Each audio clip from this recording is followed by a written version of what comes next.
Oke, kita lanjut pembahasan final OGM 6 tingkat SMP untuk nomor 16.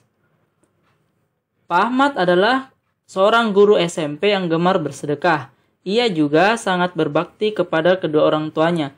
Setiap kali ia mendapat gaji bulanan, ia langsung menyedekahkan N% dari gajinya. Jadi yang pertama, sedekah N%. Kemudian setengah dari sisanya ia berikan kepada orang tuanya. Setengah sisa. Pak Ahmad menyisihkan 1/10 bagian dari uang yang dipegangnya untuk ditabung. 1/10 ditabung.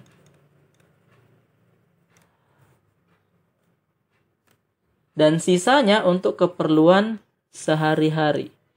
Ini sisanya keperluan sehari-hari. Dalam waktu 2 tahun, tabungan Pak Ahmad adalah 3.120.000. Jika gaji bulanan Pak Ahmad adalah 4 juta, maka berapa nilai dari N? Nah, kita misalkan saja abaikan 3 angka 0 terakhirnya, berarti gaji bulanannya itu kan 4.000 K. Nah, itu. Nah, 4.000 K. Sedekah N% berarti di sini ya N% atau N/100 dikali 4.000. Itu hasilnya adalah 40 N. Nah, karena 40 N untuk sedekah, maka sisanya adalah ya 4.000 dikurang 40 N. Nah, setengah dari ini itu diberikan kepada orang tuanya, atau nilainya itu yang 4.000 bagi 2, 2.000, 40 N bagi 2, 20 N. Nah, sisanya adalah ya setengah dari ini tadi, yakni senilai 2.000 dikurang 20 N ini tadi. Nah, ini 1/10-nya itu ditabung, atau nilainya adalah 200 dikurang 2N. Nah, ini sejumlah 200 kurang 2N ini yang ditabung tiap bulannya selama 2 tahun. Nah, tinggal kita hitung sekarang. Jadi, selama 2 tahun atau 24 bulan, ini kita kalikan dengan tabungan tiap bulannya, yakni 2.000 dikurang 2N. Nah, totalnya adalah 3.120.000, kita hilangkan 3 nolnya ya 3.120. Nah, tinggal kita sederhanakan ini. Ini bisa kita bagi 4. Hasilnya 6. Ini kalau kita bagi 4, 31 bagi 4 kan dapat 7. 28 berarti masih ada 32 dibagi 4, 8, 0. Ini bisa dibagi 6 kayaknya. Ya, dia bisa dibagi 2 dan bisa dibagi 3. 7 tambah 8 kan 15. Berarti langsung saja ini dibagi 6. 7 dibagi 6 dapat 1. 18 dibagi 6 dapat 3. Atau 130. 200 dikurang 2N sama dengan 130. Atau 2N sama dengan ya 200 dikurang 130. 70, atau N-nya adalah 35. Nah, jadi N di sini 35. Jelas? Oke, kita lanjut ke nomor 17. Di suatu kota terdapat 15 telur. 6 diantaranya busuk. Jadi yang busuk itu ada sebanyak 6, berarti yang baik itu ada sebanyak 9. Budi mengambil 4 buah telur secara acak. Jika peluang Budi tepat mendapat 2 butir telur busuk adalah A per B, di mana A dan B bilangan bulat yang saling prima, maka nilai A tambah B adalah. Nah, kita ketahui peluang itu kan NA dibagi dengan NS. Nah, kita hitung secara terpisah. Yang pertama NS-nya dulu yang gampang, yakni memilih 4 telur dari 15 telur yang ada. Nah, ini kalau kita jabarkan 15 faktorial, 4 faktorial. 15 kurang 4, 11 faktorial. Atau ini hasilnya ya 15, 14, 13, 12, 11 faktorial. 4 faktorial, 4 kali 3 kali 2 kali 1 kali 11 faktorialnya kita coret. Nah, 4 kali 3, 12 tercoret. 14 dibagi 2, 7. Jadi yang tersisa adalah, kita tulis saja ini. 15 dikali 7 dikali 13. Nah, berikutnya untuk NA, yakni kejadian, yaitu 2 yang baik. Nah, kita misalkan saja di A, ini B. Yakni 2A dan 2B. Nah, artinya NA-nya memilih 2 yang busuk dari 6 yang busuk. Dikali memilih 2 yang baik dari 9 yang baik. Kan di sini tadi tepat mendapatkan 2 butir telur busuk. Ya, berarti yang busuknya 2, yang baiknya juga 2. Nah, kita hitung sendiri masing-masing. Yakni ini 6 faktorial, 2 faktorial, 6 kurang 4, 2, 4 faktorial. Ini 9 faktorial, 2 faktorial, 9 kurang 2, 7 faktorial. Atau kalau kita sederhanakan ini ya 6 kali 5 per 2. Dikali yang ini 9 kali 8 per 2. Nah, bisa kita coret. Ini dibagi. Nah, ini saja hasilnya 4 dibagi 2 lagi. Hasilnya 2. Nah, atau NA-nya itu ya 6 kali 5 kali 9 kali 2. Kita tidak perlu kalikan. Kenapa? Ya karena nanti bisa supaya gampang disederhanakan di sini. NA-nya tadi kan 6 kali 5 kali 9 kali 2. Untuk NS-nya itu 15 kali 7 kali 13. Tinggal kita pilih yang mana bisa dicoret. Ini kan 2, enggak ada ya 2. 6 itu kan bisa dibagi dengan ini. Nah, cuma bisa dibagi 3 ya. Ini 2, yang ini 5. Ya, tinggal kita kalikan. Kan ini kan sudah saling prima ya antara pembilang dengan penyebut. Sudah tidak ada faktor yang bisa dibagi. Nah, tinggal kita hitung. 2 kali 5, 10. 9 kali 2, 18. Ya, berarti 180 per 7 dikali 13 itu 91. 91 dikali 5, 450 ditambah 5. Ya, 455. Karena ini sudah saling prima, maka kita peroleh ini adalah nilai A dan ini adalah nilai B. Sehingga A ditambah B hasilnya adalah 635.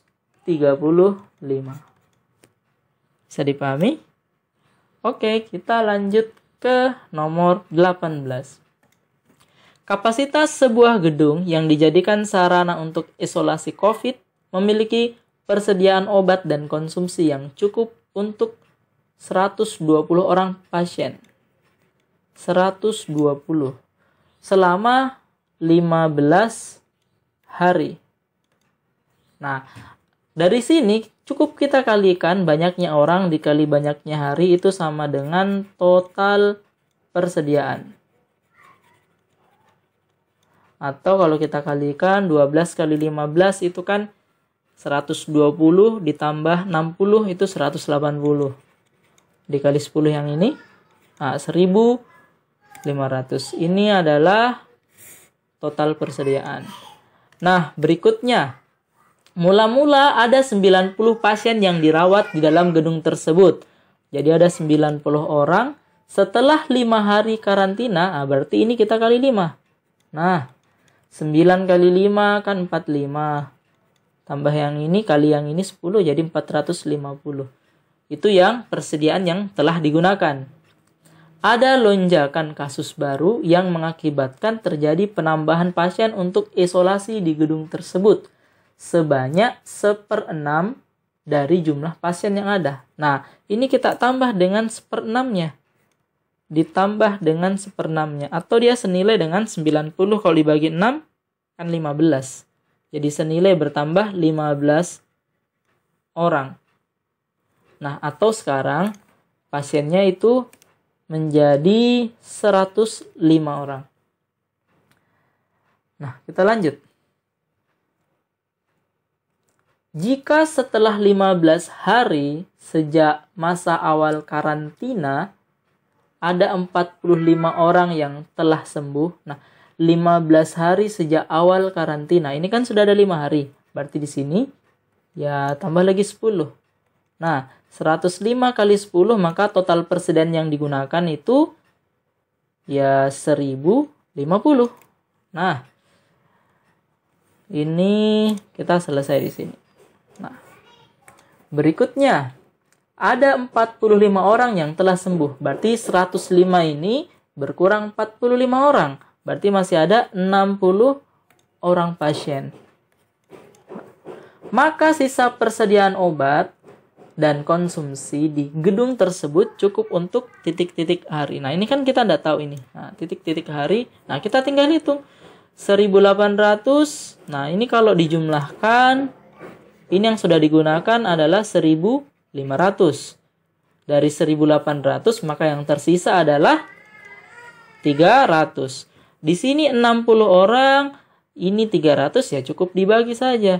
Maka banyaknya hari di sini adalah 300 dibagi 60. Jawabannya adalah 5 hari.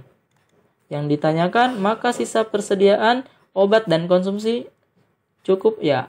Berarti ini yang ditanyakan. Tersisa 5 hari. Kalau misalkan yang ditanya total semuanya berapa hari, ya tinggal ini. 5 tambah 10 ditambah 5. Total itu 20 hari. Tapi karena yang ditanya cuma sisa, ya berarti ini 5 hari. Kita lanjut ke nomor 19. 6 orang akan mengikuti sebuah kompetisi matematika supranasional internasional. 6 orang. Lomba tersebut akan dilaksanakan secara daring di sebuah ruangan. Sebagai prasyarat lomba sekaligus mematuhi protokol kesehatan COVID-19. Setiap siswa akan mengerjakan di sebuah meja dan kursi yang telah diatur jarak antar meja secara horizontal dan vertikal. Jika panitia telah menyediakan 9 pasang meja dan bangku dengan susunan 3x3. Nah, berarti kurang lebih seperti ini. 3 di baris pertama, 3 di baris kedua, 3 di baris ketiga. Nah, anggaplah ini kursinya. Nah, dan baris pertama harus digunakan semua. Ini digunakan. Maka ada berapa banyak cara berbeda dalam mengatur tempat duduk peserta. Nah, kalau kita mau menghitung ini ada 2 tahap. Tahap yang pertama itu kita hitung meja yang digunakan. Meja yang digunakan. Nah, banyaknya pilihan meja yang digunakan itu kan 3 itu sudah harus yang di baris pertama. Berarti sisa memilih 3 meja lagi di antara 6 meja yang ada ini yang tersisa. Nah, itu kita pakai kombinasi karena sekedar memilih 3 meja dari 6 meja yang ada. Nah, ini kalau kita hitung 6 faktorial per 3 faktorial, 6 kurang 3, 3 faktorial. Atau kalau kita jabarkan ini 6, 5, 4, 3 faktorial. 3 faktorial yang ini coret dengan yang ini. 3 faktorial yang kedua dengan yang ini. Atau hasilnya adalah 5 kali 4, 20. Itu tahap pertama. Tahap kedua, kita atur atau istilahnya permutasi.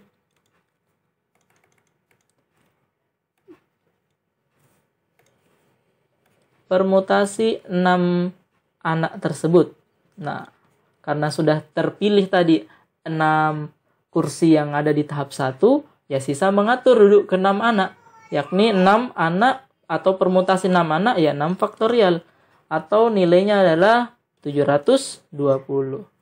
Nah, jadi banyaknya cara berbeda mengatur tempat duduk peserta itu ada ya tahap 1 20 dikalikan tahap 2 720 atau jawabannya 72 kali 2 itu kan 144 dikali nolnya 2 atau 14.400.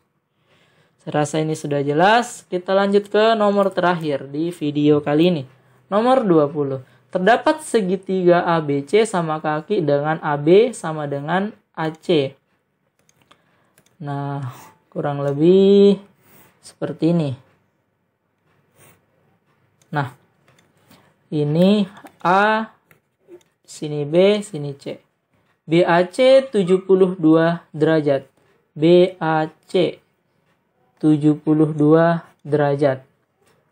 Titik D pada BC di bawah sini, sehingga BD sama dengan AC. BD. Nah, kalau seperti ini berarti gambar saya salah ya. Kita ulang. Kita buat 72 derajat. Nah, mungkin seperti ini. Yang ini A, di sini B, di sini C, di sini 72 derajat. Nah, titik D pada BC di sini supaya BD sama dengan AC. Nah, kurang lebih mungkin di sini. D. Nah, panjang ini AC sama dengan salah. BD berarti di sini. Nah, ini sama panjang dengan ini. AC sama dengan BD.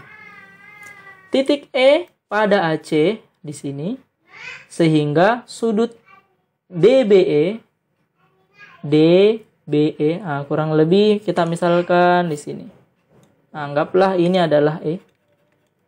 Ini sudut alfa misal sama dengan 2 kali CBE. CBE. Padahal kalau sesuai dengan keterangan sebelumnya, sudut DBE ya sama saja dengan sudut CBE. Karena kebetulan D itu letaknya ada di BC. Bisa dipahami, jadi ada yang salah entah letak titik D-nya atau bagaimana. Tentukan besar AED. AED. Ya, tidak bisa dikerja. Untuk soal ini, untuk soal nomor 20, sepertinya perlu diralat soalnya sehingga ini supaya ada jawabannya. Kalau soalnya seperti ini berarti ya tidak ada jawabannya. Nah, sekarang kalau misalkan kita ganti posisinya. Misal titik D itu posisinya bukan di sini. Coba kita misal titik D itu di sini. Ya enggak bisa juga sih. Karena AC sudah sama dengan. Ya, saya cukupkan videonya. Karena ini tidak bisa kita lanjut. Silahkan tulis di komentar jika ada pertanyaan atau ada penjelasan saya yang kurang jelas atau bahkan ada yang keliru. Terima kasih.